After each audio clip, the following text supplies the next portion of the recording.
नमस्कार मित्रों, आज मैं फाइनलाइजेशन ऑफ पार्टनरशिप के अंतर्गत बेसिक लेक्चर में दूसरा लेक्चर लेकर आया हूँ।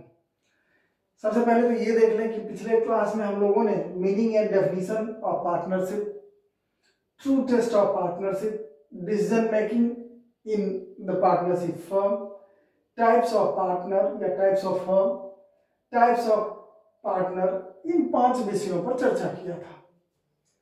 आज दूसरे लेक्चर में हम लोग जिन 5 टॉपिक को चर्चा के लिए सेलेक्ट किए हैं उसमें सबसे पहले है relation between partner and firm, next general duties of partner, third business operation, fourth relation between partner, fifth mutual right and liabilities of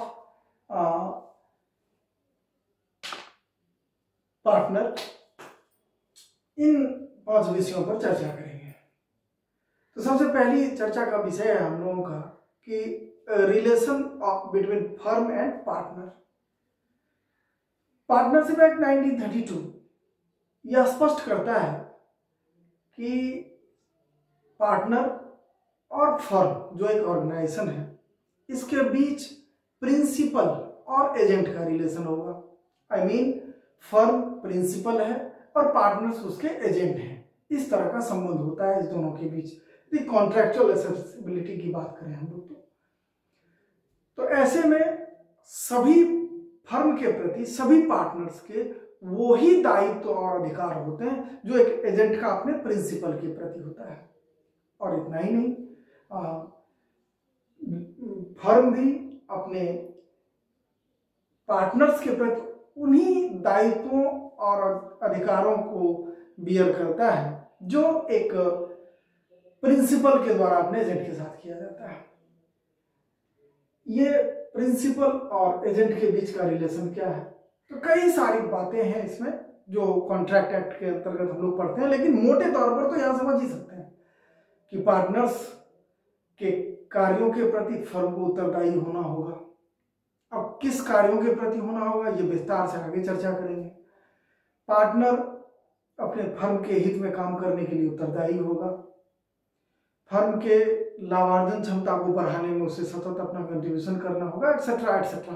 अर्थात यदि हम लोग प्रिंसिपल और एजेंट के रिलेशन को डिस्कस कर लेते हैं आगे, तो पार्टनर और फर्म के संबंध को बहुत अच्छी तरह से जान सकते हैं। मोटे तौर पर यहाँ स्पष्ट हो जाता है कि हर एक पार्टनर अपने फर्म के लिए उत्तरदायी है, इस प्रकार जिस प्रकार एक प्रिंसिपल के प्रति होता है एक एजेंट।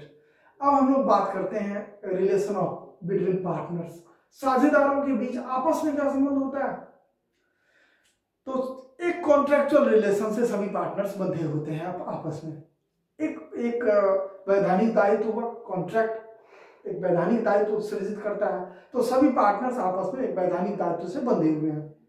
अब किस तरह का वैधानिक दायित्व सृजित होता है, यहां थोड़ा सा ध्यान देना है कि every partner is principal for another partner and as well as they also doing या responsible as an agent for another partner.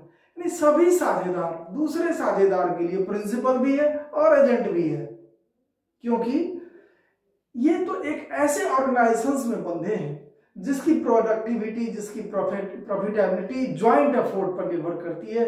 एक के द्वारा अर्जित लाभों में सबकी हिस्सेदारी होगी, एक के व्यावसायिक अभिक्रियाओं से यदि कोई लॉस सृजित होता तो वो सबको सहन करना पड़ेगा।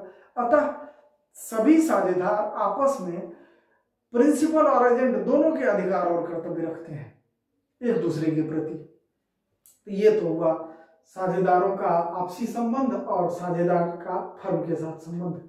अब हम लोग बात करेंगे, काफी महत्वपूर्ण बात है, general duties of a partner, जिसको पार्टनरशिप एक्ट 1932 के सेक्शन 9 में डिस्कस किया गया है कि सबसे पहला ड्यूटी है पार्टनर का, जनरल ड्यूटी, कि they responsible to doing the best of his ability in favour of firm. वो अपनी क्षमता का सर्वश्रेष्ठ प्रयोग फर्म के हित के लिए करने के लिए बाध्य हैं। वो जो भी कर सकते हैं उसे बेहतर तरीके से फर्म के हित में करें। दूसरा महत्वपूर्ण विषय काफी महत्वपूर्ण है कि हर एक साझेदार आपस में विश्वस्त हों, वो उनके आपसी संबंध जो है ये उनका उत्तरदायित्व है। मैं जनरल ड्यूटीज की बात कर रहा हूं कि उनका एक दूसरे के प्रति वो विश्वस्त भी हों और न्यायपूर्ण भी हों, अर्थात वो अपने कार्यों को इस प्रकार से करें कि इसके पीछे उनकी ये भावना हो कि हमारे अदर साझेदारों को, अदर पार्टनर्स को इससे लॉस नहीं हो, किसी प्रकार की हानि सहन नहीं करनी पड़े, और वो उस पर विश्वास भी करें, ट्रस्ट भी हो।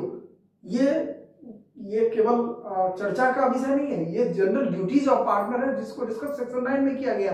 एक और बात करते हैं हम लोग इसमें कि सभी साझेदार एक दूसरे के प्रति बुक्स ऑफ अकाउंट को, यानी अपने लेखा बही को पूर्ण रूप से और वास्तविक चित्र के रूप में एक दूसरे से साझा करने के लिए उत्तरदायी है। वो अकाउंटिंग से संबंधित लेखा ब्यौरों को एक दूसरे से पूर्ण रूप से शेयर करेंगे, साझा करेंगे। तो ये कुछ जनरल ड्यूटीज हैं जो पार्टनर्स के डिस्कस किए गए हैं। अब हम लोग अन्य विषयों पर चर्चा करें, जिसमें हम लोग चर्चा करेंगे व्यवसाय का संचालन, ऑपरेशन ऑफ बिजनेस।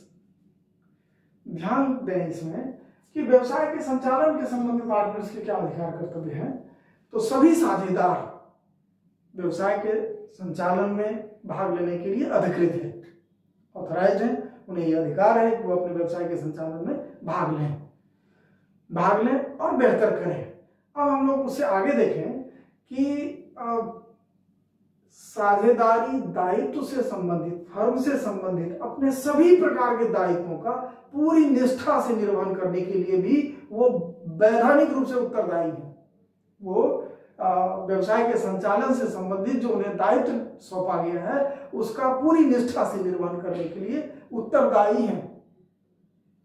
इसी ऑपरेशन से संबंधित साझेदारों की ड्यूटी में और आगे बात करेंगे हम लोग कि एक तो साझेदारों में ट्रस्ट है, फिर भी कई ऐसे विषय हैं जहां आपस में मतभेद उत्पन्न हो जाता है, जहां अंडरस्टैंडिंग या लैक ऑफ ट्रस्ट हो जाता है, डिस्प्यूट्स क्रिएट हो जाते हैं। तो ऐसे डिस्प्यूट्स को जो संचालन के संबंध में हो, वो यदि व्यवसाय के मौलिक स्वरूप से संबंधित है तो सभी साझेदारों को पूर्ण सहमति से उसको रिजॉल्व करना होगा। लेकिन यदि वो व्यवसाय के सामान्य संचालन से संबंधित है तो ऐसे मतभेदों को वो बहुमत से प्रस्ताव पारित करके दूर करने के लिए उत्तरदायी है, अधिकृत है।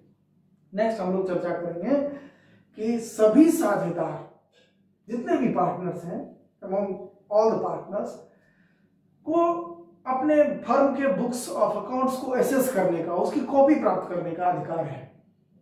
वो वैधानिक रूप से इस बात के लिए अधिकृत है कि अपने व्यवसाय के बुक्स ऑफ अकाउंट्स को उसकी प्रति, उसकी कॉपी प्राप्त करें और उसको अपने तरीके से जज करें, उसके रिलायबिलिटी को, उसके ट्रस्ट को एसेस करें, इसके लिए वो अधिकृत है।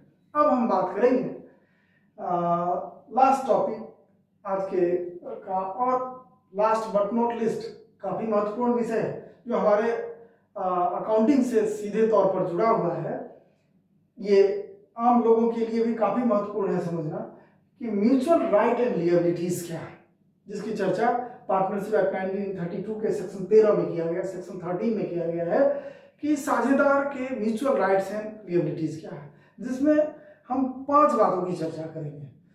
ध्यान रहे कि ये पांचों ही बहुत महत्वपूर्ण है। सबसे पहली बात कि यदि पार्टनरशिप डीड में, हम लोग आगे चर्चा करेंगे, अगले क्लास में चर्चा करेंगे पार्टनरशिप डीड के विषय में, साझेदारी संलेख के विषय में, तो यदि पार्टनरशिप डीड में अस्पष्ट नहीं हो तो सभी साझेदार फर्म से सृजित लाभ को बराबर अनुपात में प्राप्त करने के लिए अधिकृत हैं या सृजित हानि को बराबर अनुपात में सहन करने के लिए उत्तरदायी हैं। अर्थात इन absence of any contrary agreement in the partnership deed, partners are responsible, authorized to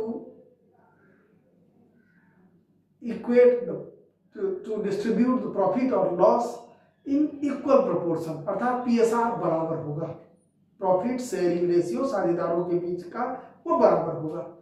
दूसरा टर्म पूंजी पर ब्याज के संबंध में क्या होगा, क्योंकि ऐसा भी तो हो सकता है कि किसी साझेदार ने अधिक पूंजी लगाई, रिलेटिवली किसी दूसरे ने कम लगाई, तो ऐसे में जस्टिफिकेशन के लिए जरूरी हो जाता है कि साझेदारों को पूंजी पर ब्याज दिया जाए। लेकिन इसके संबंध में साझेदारों के म्यूचुअल अंडरस्टैंडिंग से जो डीड में इंफॉर्मेशन इंक्लूड किया गया होगा उस पर निर्भर करेगा ये सब कुछ।